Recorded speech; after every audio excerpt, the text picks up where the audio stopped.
Nous avons dit notre solidarité avec le Liban.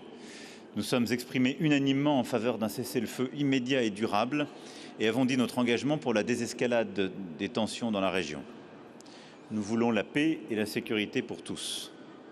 Je remercie notamment nos partenaires de l'OIF d'avoir approuvé l'organisation par la France d'une conférence internationale de soutien au Liban qui se tiendra ce mois d'octobre.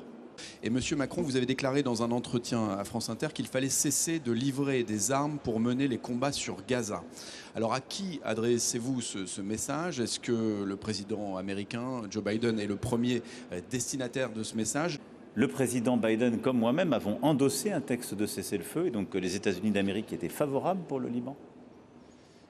Que ce texte avait été discuté avec à la fois les composantes libanaises et Israël pour le conclure. Et je regrette que le Premier ministre Netanyahou ait fait un autre choix et pris cette responsabilité, en particulier d'opérations terrestres sur le sol libanais. Et donc oui, si on appelle à un cessez-le-feu, la cohérence c'est de ne pas fournir les armes de la guerre. Et je pense que ceux qui la fournissent ne peuvent pas chaque jour appeler à nos côtés au cessez-le-feu et continuer de les approvisionner.